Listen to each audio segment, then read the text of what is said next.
I'm going to cover how dual PB-1000 Pros can outperform dual PB-16 Ultras. And this should also go for the PB-17 Ultras, which are impressive looking, and I can't wait to hear those. But it should be the same thing with them as well. We'll see. This isn't clickbait. This is a real thing. And I think it's important to understand how this happens, how to avoid it, and get the most out of your subwoofers. I have had dual PB-16 Ultras. There are situations where PB-16 Ultras will be outdone by PB-1000 Pros. PB-16 Ultras, they're clearly a superior subwoofer. Still to date, the best bass I've ever heard. So it's not like I'm knocking the PB-16 Ultras. What I am saying is that if you just go through the basics and plug them in, and you heard your PB-16 Ultras, and then say you walked into my living room or the motorhome project and heard either the PB-1000 Pros or the PB-2000 Pros, you'd be shocked in a positive way, but you might also be a little upset because your PB-16 Ultras aren't performing as well as what I've got going on. It boils down to a few things. Room correction is an excellent tool. It helps determine distance values, which is timing, smooths out some response when things are peaky in some areas. And there are better forms of room correction than others. So the problem lies in that deep bass subwoofers are not what room correction is designed around. It's designed for your typical subwoofer that you can see in this graph that tends to trail off anywhere from 60 to 40 hertz. It starts getting quieter. Deep bass subwoofers do the opposite. They get louder as they go deeper. So when your AVR is setting your subwoofer, it's setting them for a basic subwoofer that tends to be more peaky in the 50 to 90 hertz range and not very impressive below that. If you're dealing with a basic sub, it integrates it pretty well because any higher and it starts to sound boomy. You don't want your subs to sound boomy whether they're shallow or not. Room correction goes through and it sets this volume for your subs. Now let's say you get yourself a pair of PB-16 Ultras. If you've gone to the trouble of putting them in your room, they're very heavy. 1500 watts RMS, 5000 watts peak. You're talking like 10,000 watts peak power with dual PB-16 Ultras. But if you go through and you just set up room correction and you just leave it there, and then you hear what I've got going on with subs that are much cheaper, you're going to be a little bent out of shape, and I would be too. When I ran room correction on the basic setting, it set the PB-16 Ultras, I think, to like -25, something like that, which is low. That's quieter than if it's up around, say, -15. When you go from -25 all the way down to -15 or -14, that's a lot louder. We're talking almost 10 dB louder. You also have my distance hack. Whatever room correction determines my subwoofer values to be, say it's 12 feet, I add 4 feet. So instead of 12, I put it to 16. It puts the bass out in the room a little bit sooner than everything else, on the order of milliseconds. It reduces cancellations, and it really just brings your bass to life. It's one of my most popular hacks. And then on top of that, you've got the crossover hack. I imagine if you've got PB-16 Ultras, you probably have towers. Room correction will set towers to large or small and like a 40 hertz crossover. Keep in mind, we can only hear down to 20 hertz-ish. I can hear down to 17 hertz. Some people can only hear down to 22 hertz. It varies from person to person. But essentially, 20 hertz is the bottom limit of what you can hear. If you've got towers set to 40 hertz, because they can go down to, say, 30 hertz, it's great,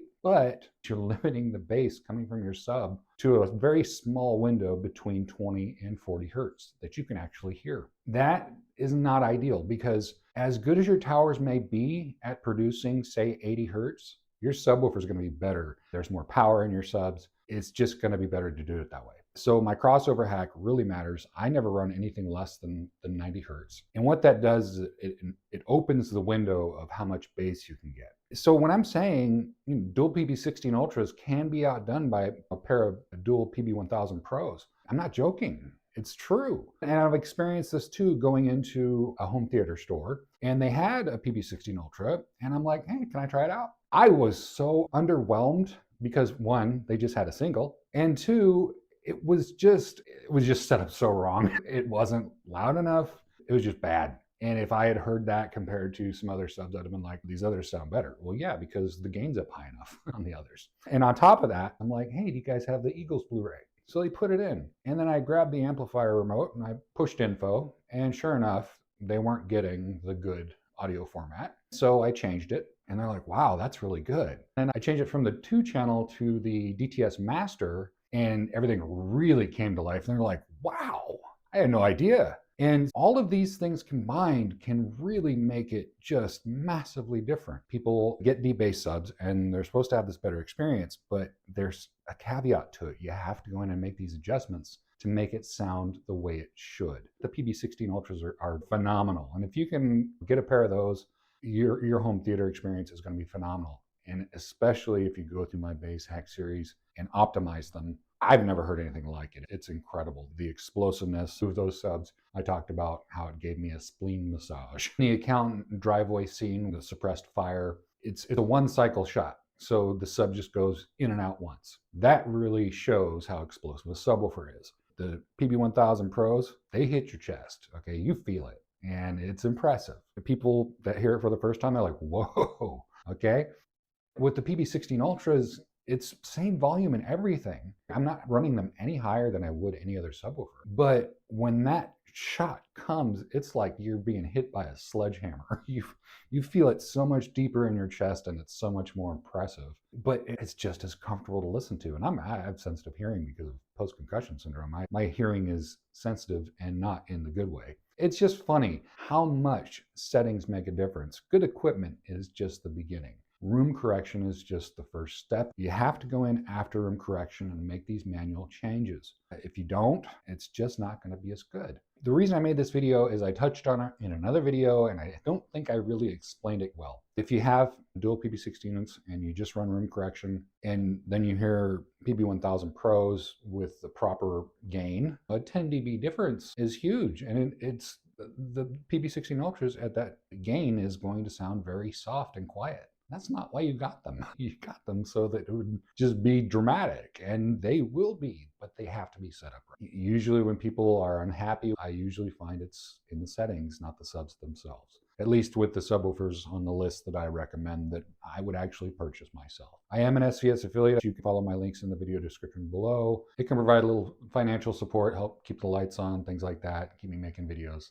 Hopefully that helps. Thanks so much for watching, and please subscribe. One of the ones that people always talk about and comment on is the distance hack, and that's where you add anywhere from 2 to 4 feet to the subwoofer after you do room correction, and it really just brings it alive. So what do you think the difference between that and just raising the gain is? If you have a dead spot in a room, if you boost that, you're not going to hear it. Right. It's just gone. You're not going to fix it. Mm-hmm. But if you have dual subwoofers, then you can hear everything and you don't need to boost that gain because it's already there.